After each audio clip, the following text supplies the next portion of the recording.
Bonjour à vous tous qui êtes en train de m'écouter.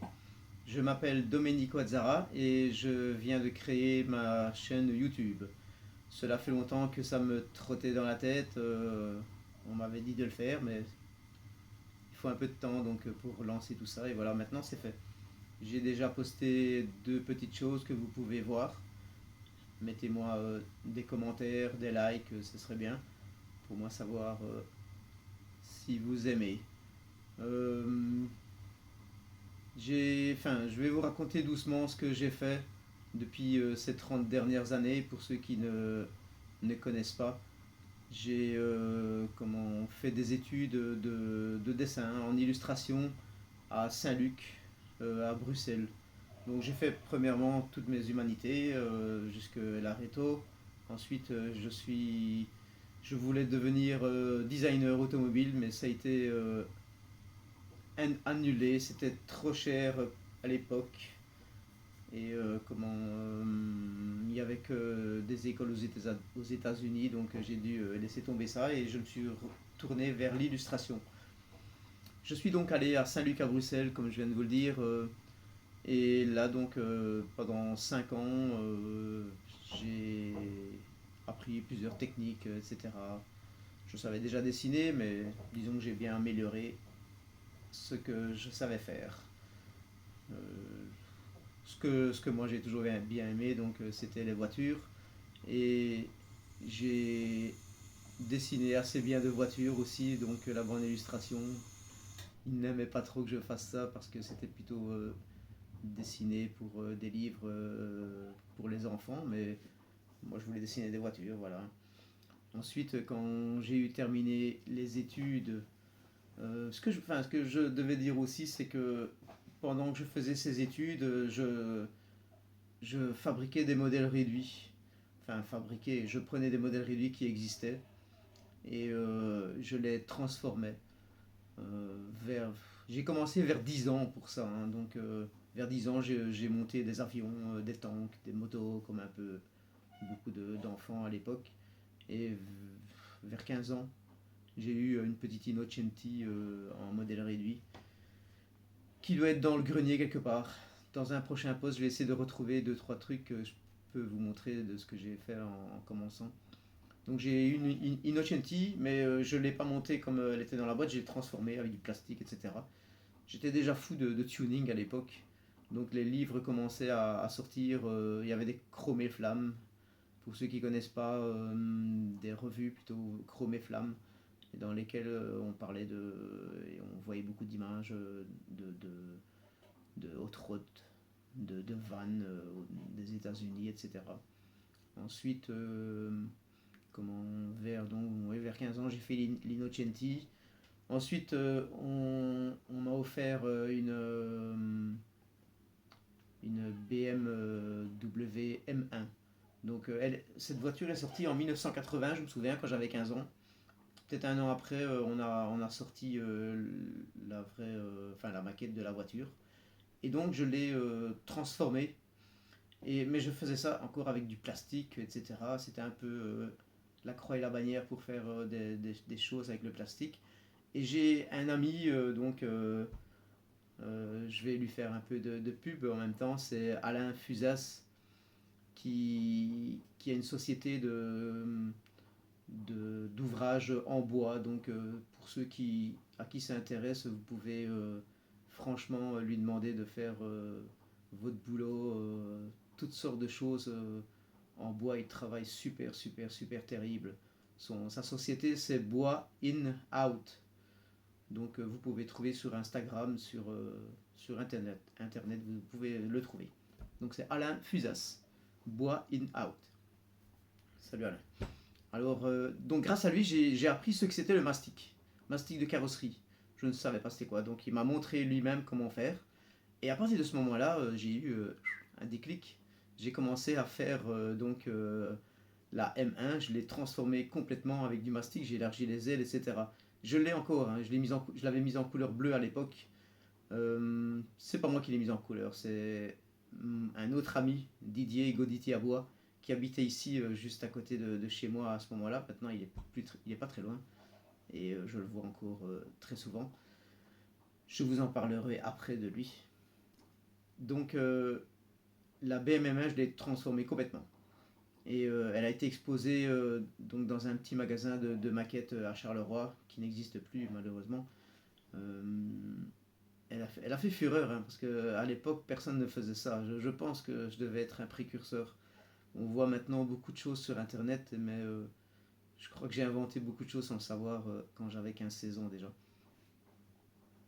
Donc j'ai fait la BM-M1. Ensuite, j'ai acheté une Testarossa. Donc Ferrari Testarossa, elle est sortie quand je devais avoir 18 ans, si je me souviens bien. Et donc une maquette est sortie donc de la Testarossa.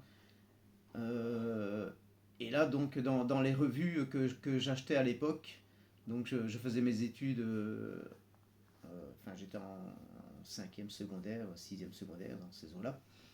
Et donc une revue a commencé à sortir à ce moment-là.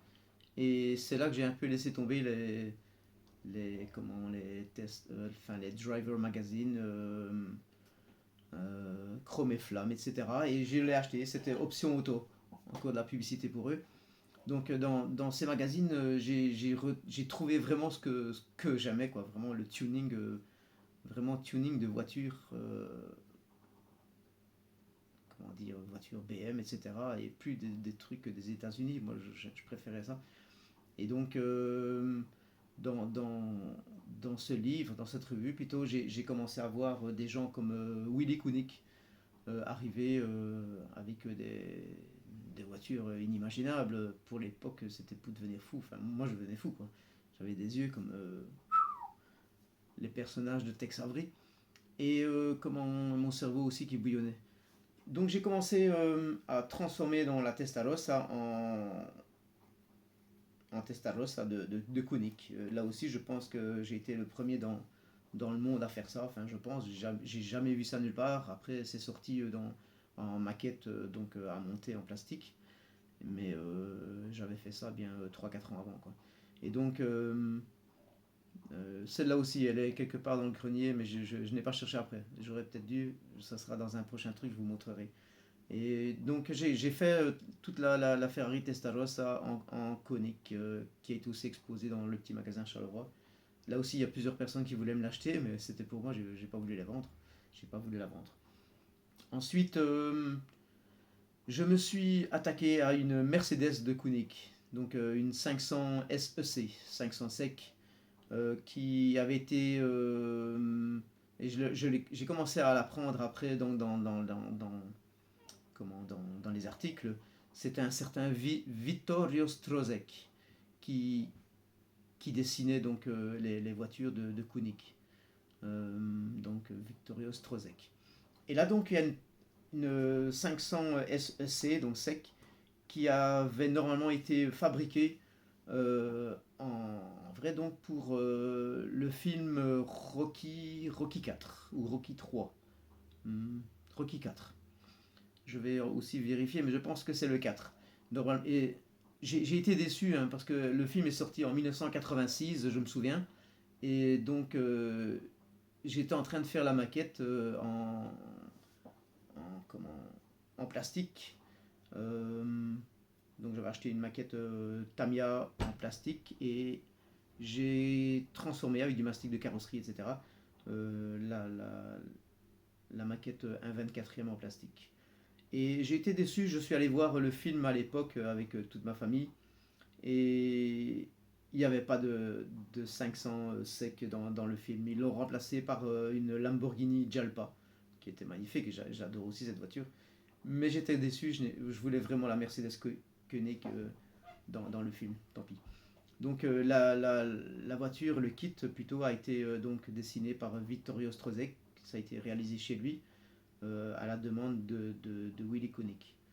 Je vous montre ici la voiture terminée, la maquette terminée donc, que j'ai fait dans les années 1986-1987.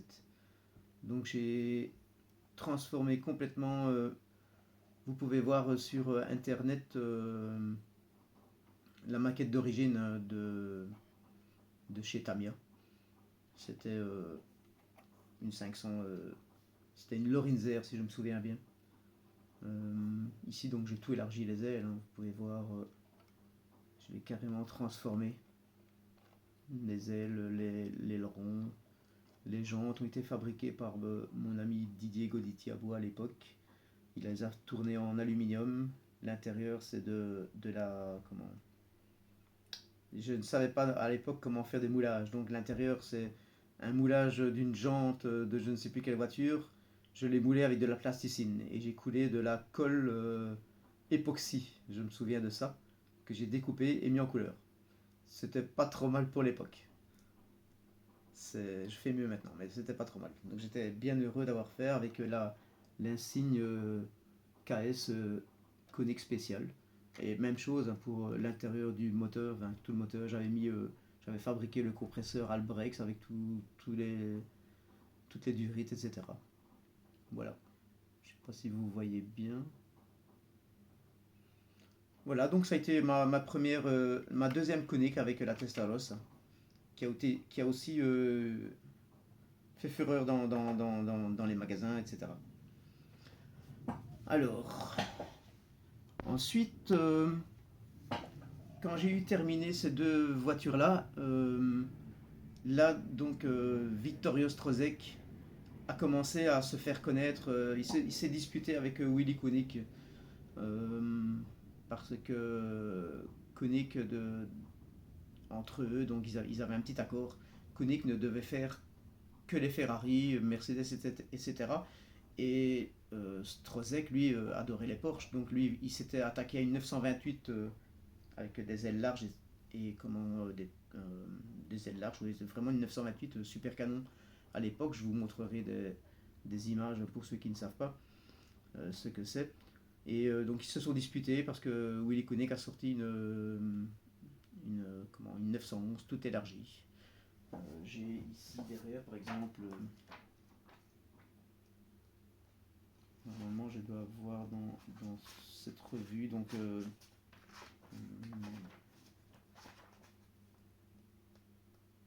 voilà. Donc c'est Option Auto. Dans la revue Option Auto de août-septembre 1987, un spécial Porsche transformé. Et donc Willy Koenig a présenté sa version de